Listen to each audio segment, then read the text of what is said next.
adik-adik pelajar dimanapun Anda berada, bertemu kembali dengan channel Belajar IPA untuk tingkat SMP bersama saya Andoko Putro.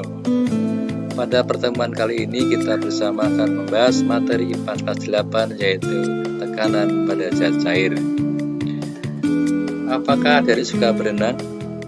Ketika kita berenang dan menyelam dalam air, semakin dalam kita berenang, maka telinga kita akan terasa sakit dan gerak kita menjadi lebih lambat. Mengapa demikian? Ya karena adanya tekanan air yang kita terima. Apalagi jika kita menyelam di air laut, di mana air laut mempunyai massa jenis lebih besar daripada air tawar, sehingga tekanannya pun juga lebih besar. Tekanan pada zat cair disebut juga dengan nama tekanan hidrostatis, yaitu tekanan yang diakibatkan oleh zat cair yang tidak bergerak atau diam pada suatu kedalaman tertentu. Kedalaman mempengaruhi besarnya tekanan zat cair. Tampak dalam video ini ada dua penyelam, satu di A, yang kedua di B. Jika diukur dari permukaan laut, maka kedalaman penyelam B lebih dalam daripada penyelam A. Akibatnya, tekanan yang dirasakan oleh penyelam B lebih besar daripada penyelam A. Mengapa demikian? Kita bisa mempelajari dari percobaan berikut ini. Jika kita punya tabung berisi zat cair, kita lubangi A, B, C, maka tampak pancaran dari lubang C paling jauh. Berarti semakin dalam semakin besar tekanannya. Demikian juga dengan zat cairnya. Jika diganti dengan zat cair yang berbeda, tekanannya pun juga berbeda. Kita bisa membuat kesimpulan, besarnya tekanan hidrostatis atau tekanan zat cair itu tergantung pada tiga hal. Yang pertama tergantung pada jenis zat cairnya. Yang kedua, percepatan gravitasi di tempat tersebut. Dan yang ketiga, kedalamannya.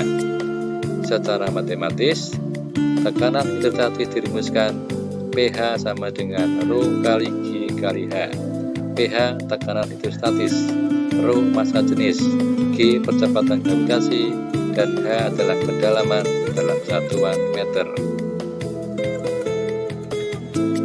Penerapan tekanan hidrostatis dalam kehidupan sehari-hari.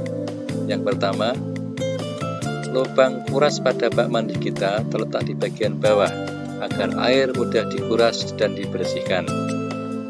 Yang kedua, pemasangan infus harus lebih rendah daripada infusnya sendiri agar cairan pada infus lebih mudah masuk ke tubuh pasien.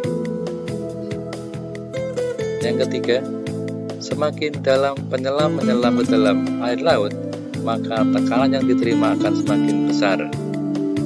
Dan yang keempat, struktur bangunan bendungan mempunyai bagian dasar yang lebih tebal daripada permukaan, karena bagian dasar akan menahan zat cair lebih besar. Nah, itulah materi tentang tekanan hidrostatis. Kita coba dalam contoh soal. Silakan adik-adik mencermati contoh soal yang saya berikan supaya bisa menjawab soal-soal yang lain.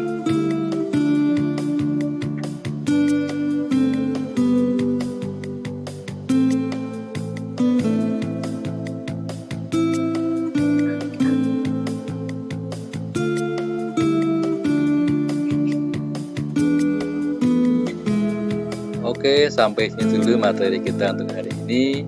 Jangan lupa untuk like dan subscribe. Saya ucapkan terima kasih dan kita bertemu di materi IPA selanjutnya. Salam.